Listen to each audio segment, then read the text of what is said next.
આંખ દેખાય છે નહીં, માત્ર કીકી દેખાવી જોઈએ. પેલો કે પણ હું અર્જુન તો હોવો જોઈએ ને, ચશ્મા આવ્યા હોય તો શું દેખાય ભાઈ?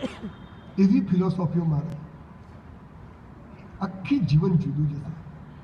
જિંદગી મસ્ત છે, લાઈફ ઇઝ સો બ્યુટીફુલ.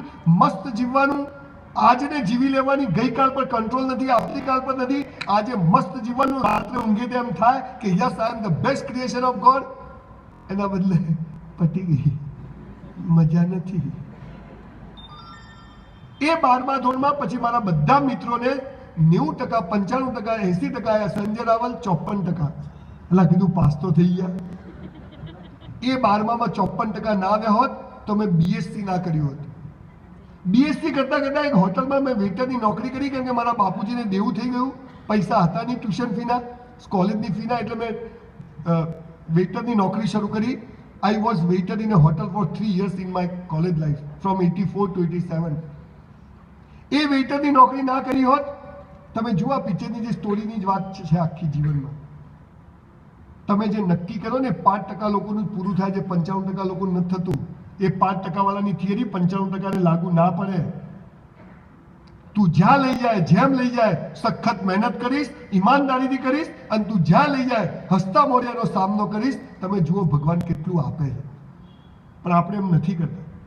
એ વેઇટરની નોકરી કરી 3 વર્ષ. બ્રાહ્મણનો છોકરો, સંડાસ બાથરૂમ સાફ કરવું, ચાદરો સાફ કરવું, લોકોનો સામાન ગાડીમાંથી 3જા માળે લઈ જવું. એ નોકરી ના કરી હોત તો એક ડાયમંડ વાળાની ઓળખાણમાં ના આવ્યો હોત, તો મેં ડાયમંડનો બિઝનેસ ના કર્યો હોત.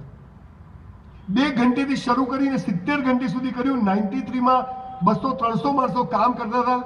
એટલું મોટું નુકસાન થયું 93માં કે 10 વાર સુસાઇડ કરવો પડે. એક વારમાં પતે નહીં, મરી જવાનું જીવન.